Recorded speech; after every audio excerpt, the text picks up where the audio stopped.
नमस्कार दोस्तों, स्वागत है आपका एक बार फिर से आज की बड़ी और ताजा खबरों में। सभी खबरें सेलेक्टेड और काम की। वहीं पहली बड़ी खबर, देश में 21,000 के पार पहुंचे संक्रमित मरीज, अब तक 686 लोगों की मौत हो चुकी है। दरअसल दोस्तों आपको बता दें कि देश में कोरोना संक्रमण के कुल मामले 21,700 हो गए। 16,689 एक्टिव पेशेंट हैं, जबकि 4,324 अब तक डिस्चार्ज हुए। 686 लोगों की मौत हो चुकी है। सबसे ज्यादा संक्रमित राज्य, जिनमें पहले नंबर पर महाराष्ट्र, दूसरे नंबर पर गुजरात और तीसरे नंबर पर दिल्ली है। देश भर में पिछले 24 घंटों के दौरान कोरोना वायरस के मामले 1409 मामले सामने आए हैं। स्वास्थ्य मंत्रालय ने बताया कि देश में 12 जिले ऐसे हैं जहां पिछले 28 दिनों में कोरोना का कोई नया केस सामने नहीं आया। वहीं अब देश में 23 राज्य और केंद्र शासित प्रदेशों में 78 जिले ऐसे हैं जहां पिछले 14 दिनों में कोई केस दर्ज नहीं हुआ। दरअसल दोस्तों आपको बता दें कि कोविड-19 के संक्रमण की वजह से जान गंवाने वाले कुल 86 लोगों में अब तक सबसे अधिक 269 मौतें महाराष्ट्र में हुई। इसके बाद गुजरात में 103, मध्य प्रदेश में 81, दिल्ली में 48, राजस्थान और आंध्र प्रदेश में 27, तेलंगाना में 24, उत्तर प्रदेश में 21, तमिलनाडु में 18, कर्नाटक में 17, पंजाब में 16 और पश्चिम बंगाल में 15 लोगों की मौत हो चुकी है। इस जानलेवा बीमारी के चलते जम्मू कश्मीर में 5, जबकि केरल, झारखंड, हरियाणा में 3 मौतें हुई।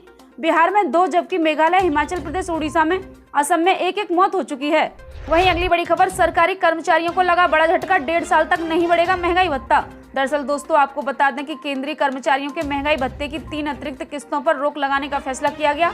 इसमें इस साल 1 जनवरी से लागू की गई 4% की महंगाई दर भी शामिल है। कैबिनेट की मुहर के बाद इसका ऐलान पिछले महीने की 13 तारीख को किया गया था। हालांकि सरकार ने साफ किया है कि कर्मचारियों को वर्तमान दर के हिसाब से महंगाई भत्ता मिलता रहेगा। महंगाई भत्ते की वर्तमान दर 17% है। दरअसल दोस्तों आपको बता दें कि वित्त मंत्रालय ने व्यय विभाग की ओर से जारी आदेशों में कहा गया कि इस साल 1 जनवरी, 1 जुलाई और अगले साल 1 जनवरी से मिलने वाले महंगाई भत्ते की अतिरिक्त किस्तें कर्मचारियों को नहीं दी जाएंगी। दरअसल सरकार साल में 2 बार महंगाई दर की समीक्षा कर उसमें बढ़ोतरी करती है।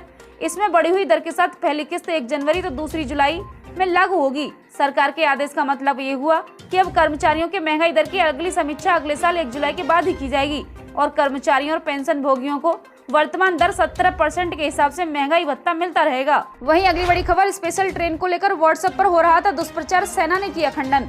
दरअसल दोस्तों आपको बता दें कि कोरोना वायरस के दौरान भी भारत के दुश्मन बाज नहीं आ रहे। इस महामारी के समय भी भारत के दुश्मन सैनिकों से जुड़ी जानकारी को लेकर दुष्प्रचार कर रहे हैं। हालिया मामला सेना के लिए जम्मू से चलाई गई स्पेशल ट्रेन को लेकर है। भारतीय सेना के एक अधिकारी के मुताबिक इन दिनों सैनिकों के व्हाट्सएप ग्रुप में एक मैसेज फैलाया जा रहा है कि 17 अप्रैल को बेंगलुरु से जम्मू के लिए रवाना हुई स्पेशल मिलिट्री ट्रेन में 3 जवान सवार थे जो कोरोना वायरस पॉजिटिव थे, इसलिए पूरी ट्रेन को क्वारंटीन कर दिया गया है। सेना के इस खबर को खंडन करते हुए ये पूरी तरह गलत खबर है, जिसमें सैनिकों के संक्रमण से जुड़ी जानकारियां दी जा रही हैं। सेना के मुताबिक इससे सैनिकों के बीच असंतोष और सरहद पर तैनात सैनिक और उनके परिवार वालों में भय उत्पन्न करने के इरादे से किया जा रहा है, ताकि सेना के मूवमेंट को अवरोध किया जा सके। वहीं अगली बड़ी खबर, गैस सिलेंडर पहुंचाते समय लोगों को ये 4 टिप्स भी देगा डिलीवरी बॉय, सरकार की नई पहल। दरअसल दोस्तों आपको बता दें कि कोरोना के खिलाफ लड़ाई में सरकार के साथ समाज का हर वर्ग अपनी अपनी क्षमता के मुताबिक अपना प्रदर्शन कर रहा है। कोई रोगियों की सेवा कर रहा है तो कोई लोगों को जागरूक कर रहा है, कोई जरूरतमंदों को खाना बांट रहा है तो कोई घर में कैद रहकर अपना योगदान दे रहा है। जरूरी सेवाओं से जुड़े लोग अपनी जान की परवाह किए बिना घर घर तक जरूरत का सामान पहुंचा रहे हैं। इस कड़ी मेहनत में रसोई गैस सिलेंडर की सप्लाई करने वाले डिलीवरी बॉय की भूमिका भी बहुत अहम है। लेकिन अब ये डिलीवरी बॉय घर घर सिलेंडर सप्लाई करेगा, उसे करने के साथ साथ लोगों को घरों में कोरोना वायरस से सुरक्षित रहने की टिप्स भी बताएंगे। वहीं अगली बड़ी खबर, केंद्र का विभागों को आदेश, भीड़भाड़ से बचें और कार्यालयों में अधिक कर्मियों को न बुलाएं। दरअसल दोस्तों आपको बता दें कि केंद्र सरकार के सभी विभागों को यह सुनिश्चित करने को कहा गया कि वह कार्यालय में सामाजिक दूरी का पालन सुनिश्चित करें। कार्मिक मंत्रालय के परिपत्र के अनुसार विभागों को यह सुनिश्चित करने को कहा गया कि भीड़भाड़ रोकने के लिए उप सचिव से नीचे स्तर के 1/3 से अधिक कर्मचारियों को कार्यालय नहीं बुलाया जाए, साथ ही आपस में दूरी बनाकर चलने के लिए नियम का अनुपालन हो। वहीं अगली बड़ी खबर, कांग्रेस के मुख्यमंत्रियों का बड़ा आरोप, कहा केंद्र सरकार नहीं दे रही कोई भी आर्थिक मदद।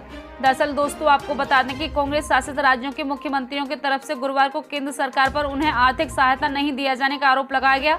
मुख्यमंत्रियों ने मोदी सरकार को घेरते हुए पूछा कि अगर ऐसा ही रहा तो संकट के इस समय में देश कोरोना वायरस महामारी के खिलाफ लड़ाई कैसे जीतेगा।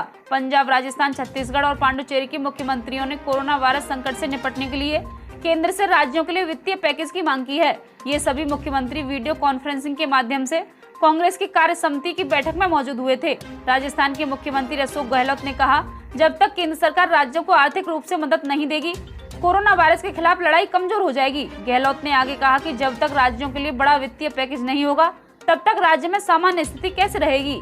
वहीं अगली बड़ी खबर, कांग्रेस वर्किंग कमेटी ने केंद्र सरकार से पूछा क्या है लॉकडाउन का एग्जिट प्लान। दरअसल दोस्तों आपको बता दें कि कोरोना संकट से लड़ने में केंद्र सरकार को नाकाम बताते हुए कांग्रेस ने सरकार से पूछा कि 3 मई के बाद यानी लॉकडाउन के बाद एग्जिट प्लान क्या है। कांग्रेस ने सरकार से प्रवासी मजदूरों को घर जाने में मदद करने और गरीबों के खाते में 7,500 रुपए देने की मांग की है। साथ ही सरकारों को पर्याप्त वित्तीय सहायता देने की मांग केंद्र सरकार से की है। इसको लेकर गुरुवार को कांग्रेस वर्किंग कमेटी की डिजिटल बैठक में प्रस्ताव पारित किया गया। बैठक में सोनिया गांधी ने बीजेपी पर नफरत वायरस फैलाने का आरोप लगाया। कोरोना को लेकर 1 महीने के भीतर CWC की ये दूसरी डिजिटल बैठक थी। वहीं अगली बड़ी खबर, कोटा में अनशन की राह पर बिहार के कोचिंग स्टूडेंट्स घर वापसी के लिए अपनाए तरीका। दरअसल दोस्तों आपको बता दें कि कोटा में रहकर कोचिंग कर रहे बिहार के स्टूडेंट घर जाने के लिए हर मंच पर आवेदन, निवेदन और प्रार्थना कर चुके हैं। हर जगह आवाज उठाने के बाद थक हार कर उन्होंने अनशन की राह अपनाई है।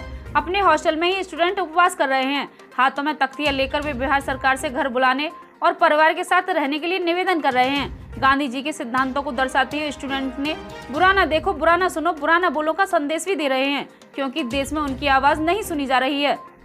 वहीं अगली बड़ी खबर, 1 जुलाई से बदलेंगे इस पेंशन स्कीम में खाता खुलवाने के नियम। 5,000 लगाकर पा सकते हैं 45 लाख रुपए। दरअसल दोस्तों आपको बता दें कि नेशनल पेंशन सिस्टम में खाता खुलवाने का मन बना रहे लोगों के लिए जरूरी खबर आई है। दरअसल 1 जुलाई 2020 से OPGM के माध्यम से NPS अकाउंट खोलने के नियमों में बदलाव किया जा रहा है। अब नए नियमों में आपको OPGM के माध्यम से ऑनलाइन NPS अकाउंट खोलने के लिए तस्वीर और हस्ताक्षर भी देना होगा। ये नियम 1 जुलाई 2020 से लागू हो जाएगा। पेंशन फंड रेगुलेटरी एवं डेवलपमेंट अथॉरिटी ने एक सर्कुलर जारी किया है, जिसमें उसने जानकारी दी है कि उन्होंने हाल ही में CRAS को एक एडवाइजरी जारी कर साफ किया है कि बिना तस्वीर और हस्ताक्षर के OPGM के माध्यम से NPS अकाउंट नहीं खोले जाएंगे। वहीं अगली बड़ी खबर, सोनिया के बयान से भड़की भाजपा, कहा ओछी राजनीति बंद कर कोरोना से लड़ने में साथ दे कांग्रेस। दरअसल दोस्तों आपको बता दें कि देश में कोरोना वायरस को लेकर हो रही राजनीति पर भाजपा कांग्रेस सामने आ गई। भाजपा ने गुरुवार को कांग्रेस को लेकर कहा कि वह घटिया और ओछी राजनीति नहीं बल्कि कोरोना वायरस से लड़ने में केंद्र सरकार का साथ दे। सत्तासीन दल में कांग्रेस पर जानबूझकर विभेद पैदा करने का आरोप लगाया। दरअसल भाजपा के वरिष्ठ नेता और केंद्रीय मंत्री प्रकाश जावड़ेकर ने कहा कि कांग्रेस खुद के निहित स्वार्थों के लिए सरकार के कार्यों में बाधा डालने का प्रयास कर रही है, जबकि लोग महामारी से लड़ने में प्रधानमंत्री नरेंद्र मोदी का सहयोग कर रहे हैं। वहीं अगली बड़ी खबर, 3 मई तक अर्थव्यवस्था का एक बड़ा हिस्सा चालू होने की उम्मीद। कोरोना से जंग में भारत के प्रयासों की दुनिया भर में सराहना। दरअसल दोस्तों आपको बता दें कि प्रधान आर्थिक सलाहकार संजीव सान्याल ने बुधवार को कहा कि कोरोना वायरस महामारी और उसकी रोकथाम के लिए लॉकडाउन के कारण पड़ रहे प्रभावों से निपटने के लिए कुछ और नपेतुले मौद्रिक तथा वित्तीय प्रोत्साहन उपाय किए जाने की तैयारी हो रही है। उन्होंने उम्मीद जताई कि 3 मई तक अर्थव्यवस्था का एक बड़ा हिस्सा चालू हो जाएगा। उन्होंने कहा कि अंतर्राष्ट्रीय यात्री परिवहन लंबे समय तक बंद रह सकता है और इस पर रोक कुछ सप्ताह नहीं बल्कि कुछ महीने चल सकती है। उन्होंने उन क्षेत्रों का उदाहरण देते हुए कहा जिसके हाल फिलहाल खोले जाने की संभावना नहीं है। वहीं अगली बड़ी खबर, अमेरिका में कोरोना से मरने वालों का आंकड़ा 50,000 के पार, 9 लाख के करीब संक्रमित मरीज। दरअसल दोस्तों आपको बता दें कि अमेरिका में कोरोना वायरस से मरने वालों का आंकड़ा 50,000 के पार चला गया। कोरोना से अब तक अमेरिका में 50,243 लोगों की मौत हो चुकी है। अमेरिका में संक्रमित मरीजों की संख्या 9 लाख तक पहुंच गई। दुनिया भर के आंकड़ों को देखें तो अमेरिका विश्व में कोरोना वायरस से सबसे ज्यादा प्रभावित देश है। वहीं अगली बड़ी खबर, राज ठाकरे ने CM उद्धव ठाकरे को दिया शराब की दुकानें खुली रखने का सुझाव, बताइए वजह। दरअसल दोस्तों आपको बता दें कि महाराष्ट्र नवनिर्माण सेना के प्रमुख राज ठाकरे ने गुरुवार को भाई और महाराष्ट्र के मुख्यमंत्री उद्धव ठाकरे को राज्य के खजाने में तेजी से कमी के बारे में लिखा है। उन्होंने लिखा है कि कोरोना के दौरान इस खजाने को बढ़ाने की जरूरत है। इसमें सुझाव दिया गया कि शराब की दुकानों को खुला रखने के लिए रेवेन्यू में कमी नहीं आएगी और इसका प्रयोग कल्याणकारी उद्देश्य में किया जा सकता है। वहीं अगली बड़ी खबर, टिकटॉक वीडियोस बनाने से पहले हो जाए अलर्ट, घर वाले करेंगे निगरानी। दरअसल दोस्तों आपको बता दें कि अगर आप टिकटॉक में रोजाना अपने टैलेंट के वीडियो से हजारों लोगों की वाहवाही बटोरते हैं तो थोड़ा सतर्क हो जाइए। अब आपके शॉर्ट वीडियोस पर घर वालों की भी नजर रहेगी। टिकटॉक ने आपके अकाउंट के कुछ कंट्रोल आपके माता पिता को देने का फैसला किया है। वहीं अगली बड़ी खबर, HRD मंत्री ने ई-लर्निंग मुहिम को नई ऊंचाई देने के लिए विद्यादान स्कीम को किया लॉन्च। दरअसल दोस्तों आपको बता दें कि लॉकडाउन की अवधि भले ही 3 मई को खत्म होने की उम्मीद है, लेकिन कोरोना के खतरे को देखते हुए स्कूल कॉलेजों के शुरू होने में अभी भी संशय है। ऐसे में मानव संसाधन विकास मंत्रालय ने बच्चों को घर बैठे ही ऑनलाइन पढ़ाने के लिए शुरू की गई अपनी मुहिम को अब एक नई ऊंचाई पर लाने की तैयारी में है।